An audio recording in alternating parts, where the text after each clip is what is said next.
വധശിക്ഷ കൊടുക്കണമെന്നുണ്ടെങ്കിൽ അതിനകത്ത് കുറച്ച് മെറ്റീരിയൽ ഒരു ചില കാരണങ്ങൾ വേണം.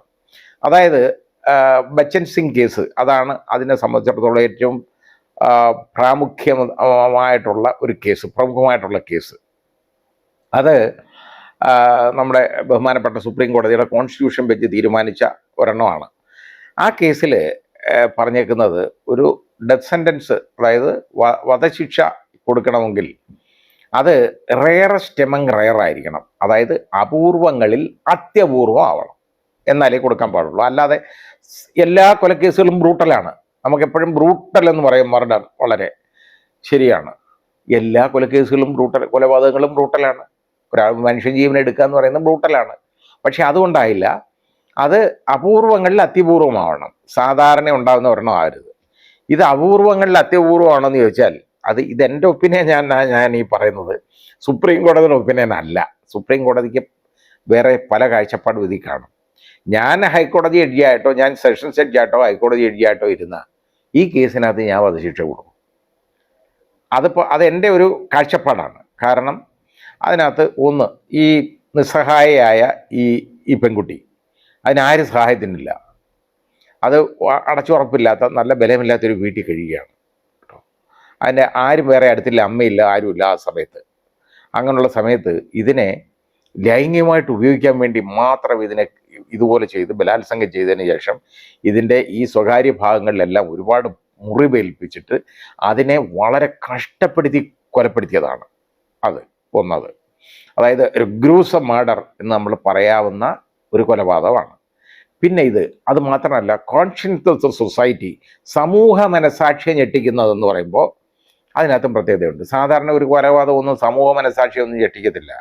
ഇപ്പോൾ രാഷ്ട്രീയ പ്രവർത്തകർ ഒരാളെ ഒന്ന് ബോംബ് എറിഞ്ഞ് കൊല്ലുന്നു, അല്ലെങ്കിൽ കുത്തിക്കൊല്ലുന്നു, അതൊന്നും സമൂഹ മനസാക്ഷിയെ ഞെട്ടിക്കത്തൊന്നുമില്ല. കാരണം അവരതിനു വേണ്ടി ഇറങ്ങിപ്പോകുന്നവരാ പലപ്പോഴും. അപ്പം നേരെ മറിച്ച് ഇതെന്ന് പറയുന്നത് ഒന്നുമില്ല, ഒരു പെൺകുട്ടി വെറുതെ വീട്ടിൽ ഇരിക്കുന്ന ഒരെണ്ണം, അതിലെ ഒരുത്തൻ വന്ന് കയറി, ഇതുപോലെ കയറി അതിക്രമിച്ച് കയറി ഇതിനെ ബലാത്സംഗം ചെയ്യുന്നു, ഇതുപോലെ പരിക്കേൽപ്പിക്കുന്നു, കൊലപ്പെടുത്തുന്നു. വളരെ കാഠിന്യമായുള്ള പരിക്കുകളാണ് ഏൽപ്പിക്കുന്നത്, മുഴുവൻ കഠിനമായ പരിക്കുകൾ ഏൽപ്പിച്ച് കൊലപ്പെടുത്തുന്നു. അതൊരു സ്പെഷ്യൽ റീസണാണ്. അപ്പോൾ ഒരു ഡെത്ത് സെൻറ്റൻസ് കൊടുക്കണമെന്നുണ്ടെങ്കിൽ റെയറസ്റ്റ് എമംഗ് റെയർ ആവണം. ഈ റെയറസ്റ്റ് എമംഗ് റെയർ എന്ന് പറയുന്നതിനകത്ത് സ്പെഷ്യൽ റീസൺസ് കാണണം, അതായത് പ്രത്യേക കാരണങ്ങൾ കാണണം അതിന്, എന്നാലേ അത് റെയറസ്റ്റ് എമംഗ് റെയർ ആവുള്ളൂ.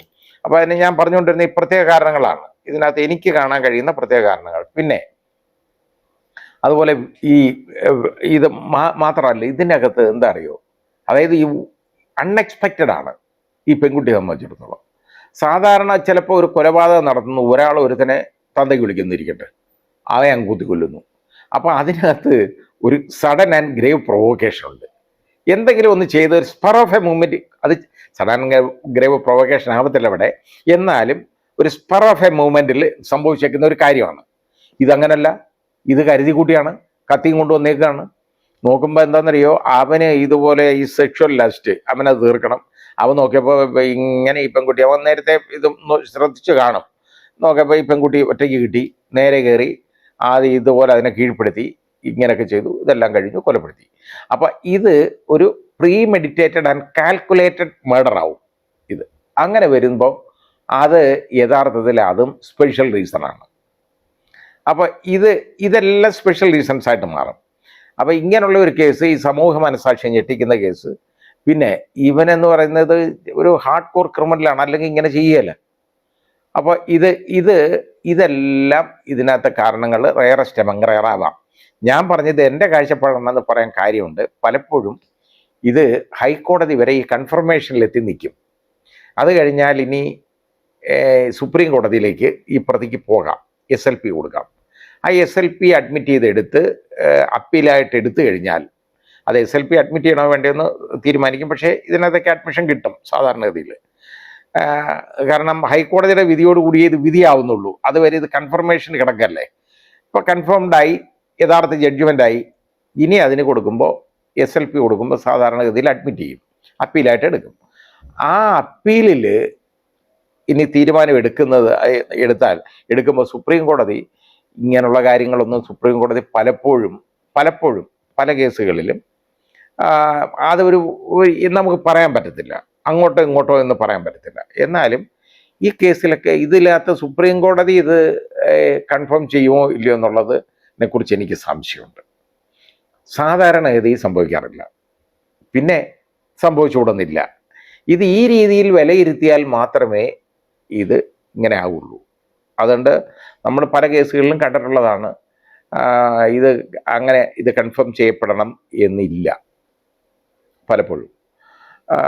അത് ഇനി അത് കൺഫേം ചെയ്ത് കിട്ടിയാലും കഴിഞ്ഞാലും സുപ്രീം കോടതി അത് കൺഫേം ചെയ്താലും പ്രതിക്ക് പിന്നെയും കൊടുക്കാം, റിവ്യൂ പെറ്റീഷൻ കൊടുക്കാം.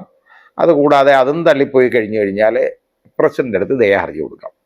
ഇതൊക്കെയാണ് ഇതിൻ്റെ മാർഗങ്ങൾ. അപ്പോൾ ഇത് ഞാൻ സുപ്രീം കോടതിയിൽ നിന്നൊരു കൺഫർമേഷൻ ഇതിന് ഞാൻ പ്രതീക്ഷിക്കുന്നില്ല. യഥാർത്ഥത്തിൽ കിട്ടിയാൽ ഭാഗ്യം, ഇത്രയേ ഉള്ളൂ.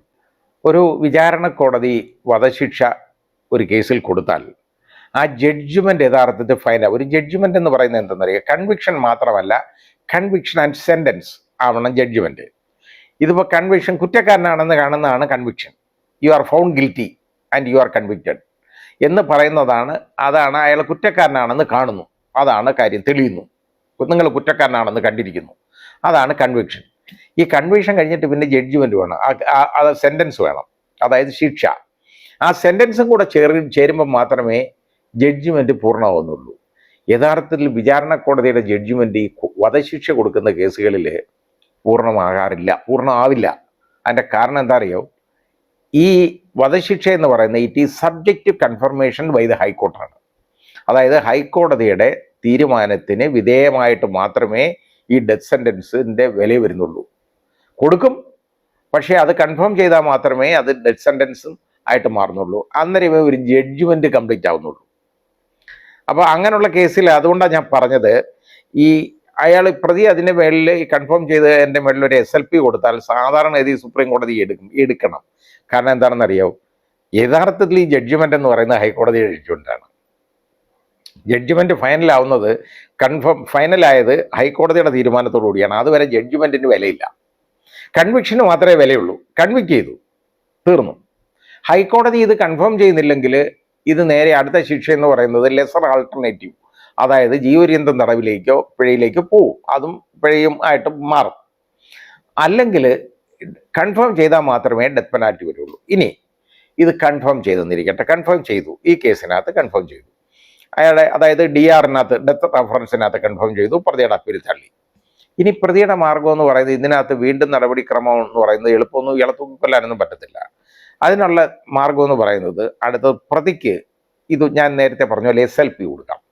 സ്പെഷ്യൽ ലീവ് പെറ്റീഷനാണ് ക്രിമിനൽ സൈഡിൽ സുപ്രീം കോടതിയിൽ കൊടുക്കാം. അത് കൊടുക്കുന്നുണ്ടെങ്കിൽ സ്പെഷ്യൽ ലീവ്, അതായത് നേരിട്ടങ്ങ് അപ്പീൽ കൊടുക്കാൻ പറ്റത്തില്ല. അത് പക്ഷേ എന്നിട്ട് അപ്പോൾ അതിനകത്ത് പ്രോസിക്യൂഷന്, അതായത് സർക്കാരിന് നോട്ടീസ് കൊടുക്കും സുപ്രീം കോടതി. കൊടുത്തതിന് ശേഷം വാദം കേട്ടിട്ടാണ് ഇത് ഈ SLP, അതായത് leave whether leave has to be granted or not, leave കൊടുക്കണോ വേണ്ടയോ എന്ന് തീരുമാനിക്കുന്നത്. അങ്ങനെയാണ്. ലീവ് കൊടുത്തെന്നിരിക്കട്ടെ, ലീവ് കൊടുത്താൽ അത് ക്രിമിനൽ അപ്പീലായിട്ട് മാറി, സുപ്രീം കോടതിയുടെ മുമ്പിലുള്ള ക്രിമിനൽ അപ്പീലായിട്ട് മാറി. ഈ അപ്പീല് അവിടെ വീണ്ടും ഇതേപോലെ വാദം കേൾക്കും. അതിനകത്ത് പ്രതിയുടെ വക്കീലിന്, എൻ്റെ അപ്പലൻ്റാണ് പ്രതിയുടെ വക്കീൽ, അതേപോലെ തന്നെ ഈ പ്രോസിക്യൂഷൻ്റെ പ്രോസിക്യൂഷന് വേണ്ടി ഉള്ള ആള് അപ്പിയർ ചെയ്യാം. പിന്നെ വേറെ ഈ വിക്ടിമിന്, അതായത് ഇപ്പോൾ വിക്ടിം എന്ന് പറയുന്നത് മദർ, ഇതിന് വിക്ടിമിൻ്റെ അമ്മ ജീവിച്ചിരിപ്പുണ്ടല്ലോ, അല്ലെ സഹോദരിയുണ്ട്, ഇവർക്കാർക്കെങ്കിലും വേണമെങ്കിൽ അവർക്കും അവിടെ അപ്പിയർ ചെയ്യാം. ആ രീതിയിൽ അങ്ങനെ ചെയ്യാവുന്നതാണ്. ചെയ്തു കഴിഞ്ഞാൽ അത് വാദം കേൾക്കും. വാദം കേട്ടതിന് ശേഷം സുപ്രീം കോടതി ഇത് വീണ്ടും ഈ വിധി കൺഫേം ചെയ്യുകയാണെങ്കിൽ അവിടെ തീരുകയാണ് കാര്യം, നടപടിക്രമങ്ങൾ സുപ്രീം കോടതി കൺഫേം ചെയ്തു.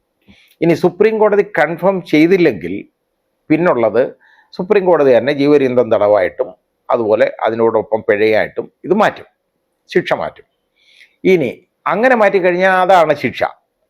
ഇനി ഡെത്ത് സെൻറ്റൻസ് കൺഫേം ചെയ്തു സുപ്രീം കോടതി കൺഫേം ചെയ്തെന്നിരിക്കട്ടെ, പ്രതിയുടെ അപ്പീൽ തള്ളുന്നു, അതനുസരിച്ച് കൺഫേം ചെയ്തു കഴിഞ്ഞാൽ പിന്നുള്ള മാർഗം എന്ന് പറയുന്നത് പ്രതിക്ക് ഒരു റിവ്യൂ കൊടുക്കാൻ വേണം. ഇതൊന്ന് റിവ്യൂ ചെയ്യാൻ പറയാം. പക്ഷെ അത് വലിയ ഒരു സ്കോപ്പ് അതിനില്ല സാധാരണഗതിയിൽ. അത് കഴിഞ്ഞ് ആ റിവ്യൂവും തള്ളിപ്പോയി കഴിഞ്ഞ് കഴിഞ്ഞാൽ, അതല്ലെങ്കിൽ റിവ്യൂ കൊടുക്കുന്നില്ല എന്നിരിക്കട്ടെ, കൊടുക്കുന്ന റിവ്യൂ തള്ളിപ്പോകുന്നു, അല്ലെങ്കിൽ റിവ്യൂ കൊടുക്കുന്നില്ല. അങ്ങനെ ഉള്ളപ്പോൾ പിന്നുള്ള ഒരൊറ്റ ഓപ്ഷൻ എന്ന് പറയുന്നത് ഇന്ത്യൻ പ്രസിഡന്റിന് ഈ പ്രതിക്ക് ഒരു ദയാഹർജി കൊടുക്കാം. അതേ ഉള്ളൂ. കാരണം എന്നെ തൂക്കിക്കൊല്ലരുത്, കാരണം എനിക്ക് ഇന്ന കാര്യങ്ങളുണ്ട്, അങ്ങനെ ഇതായതാണെന്നൊക്കെ പറയാം.